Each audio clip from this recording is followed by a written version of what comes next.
Makanya tarekat Syatari itu dulu berkembangnya di kalangan santri-santri senior sama orang-orang kerajaan.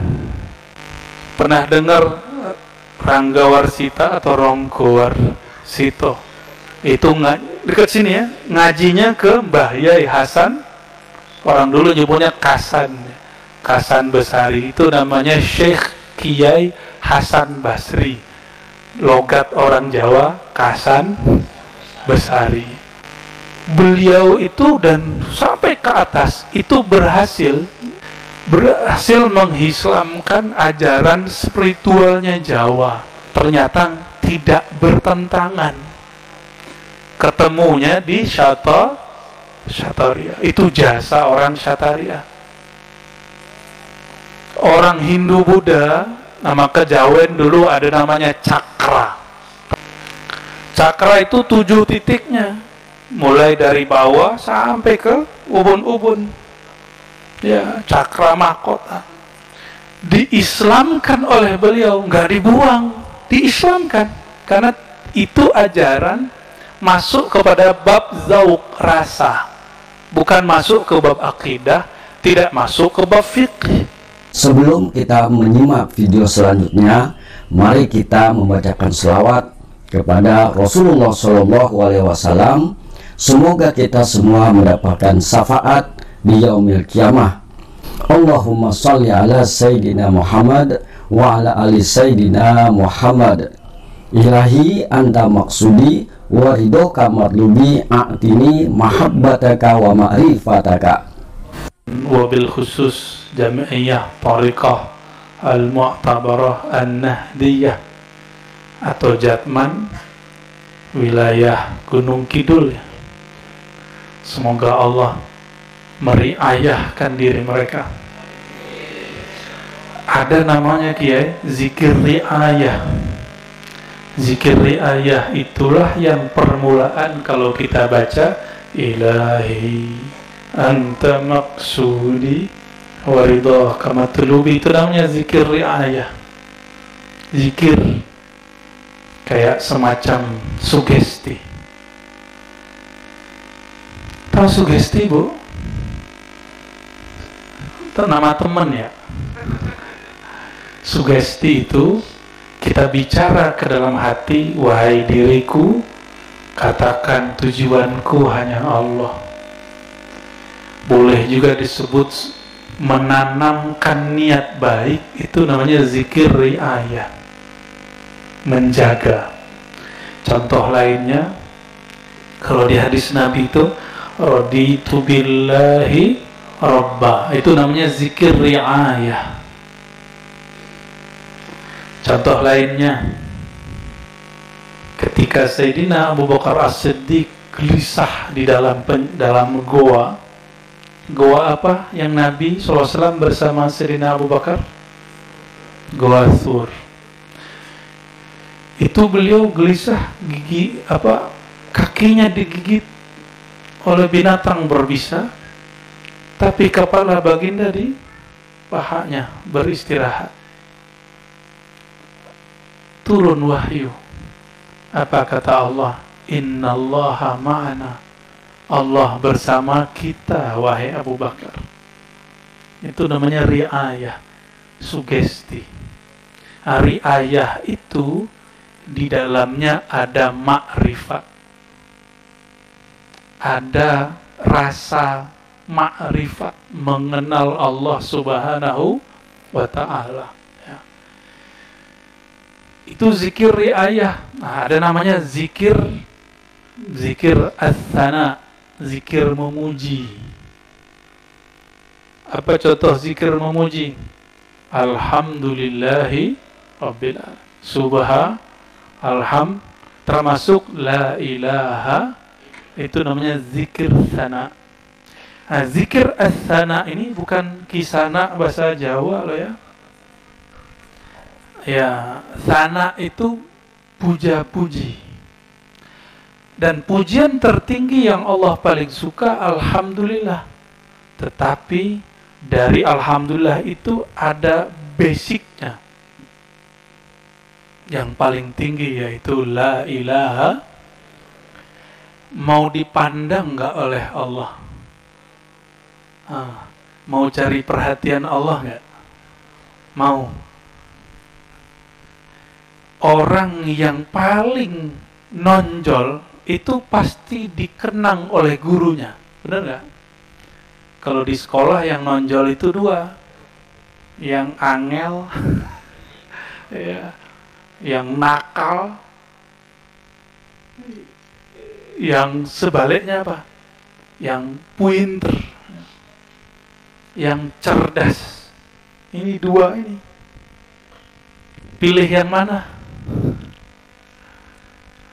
Tapi ada satu lagi yang paling disenangi oleh guru, yang merupakan sifat Allah yang Allah tajallikan, Allah tumpah ruahkan kepada guru-guru, yaitu sifat khidmat. Khidmat itu berkorban, mengabdi, patuh. Itu sifat yang paling disuka. Orang cerdas kalau nggak khidmat nanti ngelawan gurunya, nanti ngadu domba gurunya. Paham maksudnya? Terjadi nggak pada diri baginda Rasulullah SAW? Terjadi. Rasulullah itu, Pak Kiai, dapat wahyu. Karena orang yang di sampingnya itu berkhidmat menuliskan wahyu, maka dia dapat percikan keberkahan wahyu. Wahyu itu terjadi di alam sebelah alam kita ini, yang nggak bisa dilihat kalau orangnya nggak tasdik, nggak percaya. Tapi tasdik nggak cukup, ada yang kedua namanya taslim. Apa arti taslim? Nerimo apa adanya, nggak banyak membantah. Yang mau ngudut aja Pak, nggak apa-apa. Itu kayaknya nggak ngudut tuh stres. Ngudutnya labak saya. Boleh. Orang NU boleh. Iya. Apalagi tiang jatman. Ngudutnya mubalaghah. Tahu mubalaghah nggak, Mas? Apa mubalaghah? Kelewat banget ya. Allahumma sholli ala sayyidina. Karena wiridnya panjang, ngudutnya panjang, sampai lupa minum kopi depannya. Saya karena nggak ngudut, kopinya habis duluan, lidah kebakar. Mending pakai air, itu kebakarnya sama api. Allahumma sholli ala sayyidina Muhammad. Syekh Abdul Qadir ini, beliau tidak hanya ngajar zikir. Zikir yang tadi dua itu, riayah dan sana. Ada zikir yang lain, namanya zikir hal. Apa tuh zikir hal? Apa aja kondisi, kolbunya tetap nyambung dengan Allah. Tapi saya mau nanya dulu, mungkinkah orang seperti kita ini, langsung orang Jogja ini kan, terutama Gunung Kidul, ini diberkahi karena dulu ada yang mendirikan Gunung Kidul ini, siapa namanya tadi saya nanya sama Ki Ageng siapa? Ya itu tuh, Pemanahan, Panembahan Senopati. Turunannya jadi kerajaan-kerajaan Islam di Jawa, kan gitu. Bener ya, sahih ya. Cuma ternyata di sini nggak ada keratonnya ya, malah keratonnya ada di utaranya sama di baratnya ya, apa di selatannya, di Jogja ya.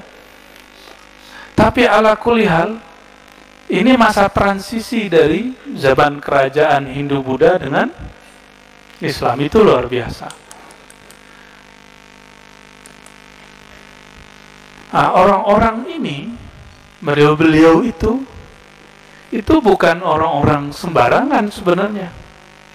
Di zaman itu tarekat yang masyhur namanya tarekat Syatariyah.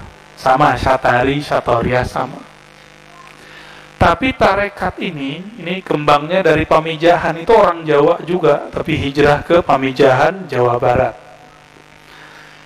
Syekh Abdul Muhi Pamijahan ini, Bapak Ibu, itu belajarnya kepada Syekh Abdul Rauf As-Singkli. Ya.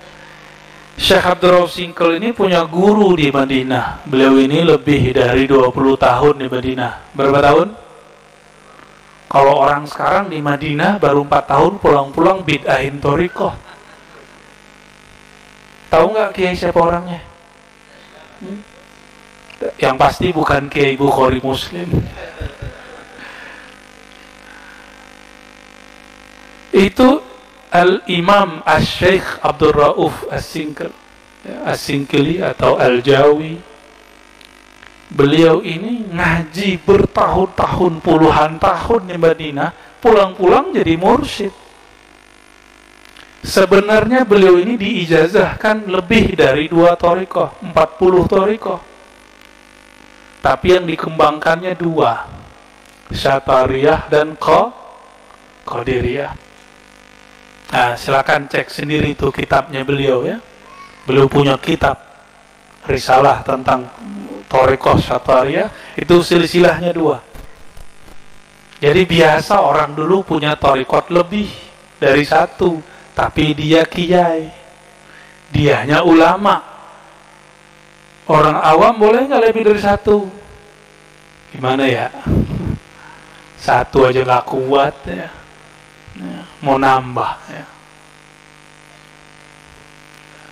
Nah, thariqat Al-Qadiriyah itu sebenarnya awal berkembangnya berbarengan dengan Syatari. Cuma Syatari ini, Bapak Ibu, ngaji hakikatnya lebih banyak daripada wirid hariannya. Jadi bagi orang Syatari, duduk ngaji wujud Allah. Ada namanya Ahad, Ahadiyah, Wahdah, Wahidiyah. Pusing nggak ngabalinnya? Pusing nggak ngabalinnya?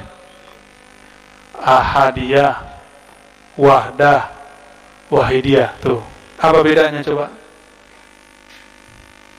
Pusing kan? Nah, makanya tarekat Syatori itu dulu berkembangnya di kalangan santri-santri senior sama orang-orang kerajaan. Pernah dengar Ranggawarsita atau Ronggowarsito? Itu dekat sini ya, ngajinya ke Mbah Yai Hasan. Orang dulu nyebutnya Kasan, Kasan Besari. Itu namanya Syekh Kiai Hasan Basri. Logat orang Jawa, Kasan Besari. Hebat juga orang Jawa ya. Itu nggak perlu masuk pengadilan untuk ganti nama. Iya. Beliau itu dan sampai ke atas itu berhasil dengan apa nih ya, pendahulu-pendahulunya ke atas, berhasil menghislamkan ajaran spiritualnya Jawa. Ternyata tidak bertentangan. Ketemunya di Syatariyah. Itu jasa orang Syatariyah. Orang Hindu Buddha, nama kejawen dulu ada namanya Cakra. Tahu Cakra nggak? Bukan Cakra penyanyi itu Cakra Khan namanya. Bukan Cakra Buana, bukan. Cakra itu 7 titiknya, mulai dari bawah sampai ke ubun-ubun. Ya, cakra mahkota. Diislamkan oleh beliau, nggak dibuang, diislamkan. Karena itu ajaran masuk kepada bab zauq, rasa. Bukan masuk ke bab akidah, tidak masuk ke bab fiqh. Maka dia sebut istilah, misalnya cakra ini sama dengan Baitul Maqdis, bab yang ini sama dengan Baitullah, Baitul Haram. Begitulah sampai ke cakra atas. Dulu begitu. Kalau orang sekarang gimana kalau baru pulang dari sono? bidah gitu ya. Benar nggak? Nah, itu ketahuan ngajinya belum lama. Serius, kalau belum khatam apalagi. Coba tanya beliau, namanya Bukhari Muslim, khatam nggak? Saya Bukhari Muslim Kiai. Maaf ya Kiai ya. Ya. Saya punya beberapa kenalan doktor hadis, tapi nggak pernah mengkhatamkan hadis Sahih Al-Bukhari. Cuma doktor ilmu hadis. Ah, sama. Kalau di kampus Islam ada namanya jurusan ilmu tasawuf. Ilmu tasawuf lain dengan tasawuf. Ilmu masak dengan masak beda nggak? Di kampus ada ilmu pertanian. Orang Gunung Kidul kebanyakan beda nggak sama sarjana-sarjana itu? Beda. Banyak bedanya. Mereka penemuan didebatkan. Kalau Bapak Ibu ini kalau ketemu langsung dipakai. Hasilnya beda. 4 tahun nggak ada satu buah pun yang jadi, kecuali mereka praktek dulu ke lapangan. Coba nih beliau-beliau yang bertani nggak perlu kuliah, udah berapa kali panen, malah bisa nguli kuliah anaknya. Nguliah lagi sulit amat. Saya grogi dekat Kiai Bukhari. Allahumma salli ala Sayyidina Muhammad. Thariqat Qadiriyah itu sebenarnya juga ada sisi ilmu hakikatnya. Itu bisa kita lihat di kitab Sirrul Asrar, Al-Fatwur Rabbani, dan beberapa kitab lain. Namun datanglah ulama dari tanah Melayu, tapi Melayu Kalimantan, namanya daerah Sambas. Saya pernah ziarah ke ayahanda beliau di Sambas. Sambas itu perbatasan antara Kalimantan Barat dan daerah Sarawak, daerah Sarawak, Malaysia. Ya. Beliau di mana ngajarnya? Ngajarnya bukan di Sambas. Coba ngajarnya di mana? Ada yang tahu nggak? Namanya Syekh Ahmad Khatib Sambas. Di mana ngajarnya? Di Gunung Kidul. Enggak. Di Gunung Kidul Kiai Akhid. Al Gunung Kiduli gitu. Di mana ngajarnya? Di Mekah. Depan Masjidil Haram yang sekarang jadi kantornya Syekh Sudais. Namanya Jabal Abi Qubais, itu pusat thariqat. Ada Naqsyabandiyah, Khalidiyah, ada Tijani, ada Idris, lengkap di situ. Dan salah satunya ada zawiyahnya, suraunya Syekh Ahmad Khatib Sambas. Nah, kalau jalur kiai itu ke Syekh Abdul Karim ya? Iya, maksudnya turunnya ke Syekh Abdul Karim. Ya, oke. Kalau di Cirebon itu dan Tasikmalaya jalurnya ke Syekh Tolha. Jadi Syekh Ahmad Khatib ini punya murid banyak. Ada Syekh Abdul Karim, ada Syekh Tolha, ada Syekh Fulan, banyak sekali. Ya. Syekh Abdul Karim itu masih paman atau siapanya Syekh Nawawi Banten. Ya. Syekh Nawawi Banten ini punya murid namanya Syekh Ahmad Khatib Al-Minang. Itu pendahulu kami di sana. Secara ilmu ya, sama-sama Ahmad Khatib, satu Ahmad Khatib Sambas, satu Ahmad Khatib Al-Minang Kabawi. Syekh Ahmad Khatib Sambas lalu menyederhanakan kurikulum orang berthariqat yang tadinya dianggap kalau masuk thariqat kayak orang gila. Ada yang ngomong gitu nggak? Ada ya? Kalau ada orang dengerin dangdut terus cingkrak-cingkrak, itu gila nggak? Kenapa nggak ada yang bilang gila? Masa kalau zikir cuma la ilaha illallah itu disebut gila? Ada yang suka bola nggak? Kalau pas mau ngegol, pada teriak semua nggak? Ayo, teriak semua nggak? Bener? Gila lu. Gila itu. Itu cuma nonton bola mau gol. Kira-kira kalau masuk kalimah Allah gol ke gawang kolbu, teriakannya lebih dahsyat. Itu urusan masuk memasuki begitu. Wih, jangan ngeres Kiai. Allahumma sholli ala sayyidina. A'udzubillahi minasyaitonir rajim. Allahumma jannibna syaitan. Apa ya Razak?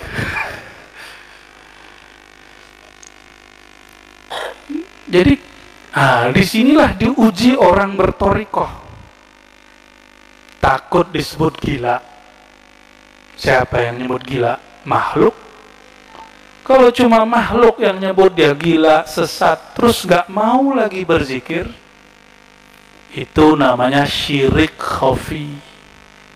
Takut disebut-sebut gila. Siapa yang nyebut gila? Makhluk nih, hati-hati. Meninggalkan amal soleh karena takut disebut-sebut orang apa, itu termasuk riya. Dan riya itu kata Sayyidina Nabi SAW, asyirkul asghar, syirik kecil tersembunyi. Nah, ini bahaya, menjangkiti orang-orang yang sekarang ngaku bertuhan, menyembah Allah Subhanahu wa Ta'ala. Baru zikir dikit sudah takut dikatain orang. Gimana nanti pakai jenggot kayak saya, kayak akhir. Gimana nanti pakai sorban? Ada loh nanti masanya orang torekot senang pakai serban nanti. Karena Sayyidina Nabi SAW, para sahabat semuanya berserban. Dan itu libasul malaikah, pakaiannya malaikat. Dulu Syekh Ahmad Khatib Sambas itu bersorban. Sampai kepada sebelum Mbah Yai Nawawi Berjan itu masih pakai serban dulu. Itu tradisi. Kalau serban itu ada modelnya. Coba sekarang saya sebut Al Habib Umar, kebayang serbannya? Lipat gitu, berlapis-lapis. Coba saya sebut Abah Guru Sekumpul, kebayang? Nah, itu serban ala orang Mekah lama. Di Mekah itu ada klan-klan. Coba yang sering lihat foto Abuya Sayyid Muhammad Alawi Al-Maliki, beda lagi nggak? Beda lagi. Ada ungkapan, ini bukan hadis, al-imamatu tajul Arab. Serban itu mahkota orang Arab. Sama Bung Karno diganti at-taqiyyatus sauda tajul Jawi. Tajul Jawin. Jawa itu Jawi, itu bukan orang Jawa. Jawi itu mulai dari Aceh sampai ke Papua disebut Jawi. Dari mana kita tahu? Pendahulu orang Syatari yang tadi namanya siapa di Aceh? Syekh Abdul Rauf As-Sigli. Ini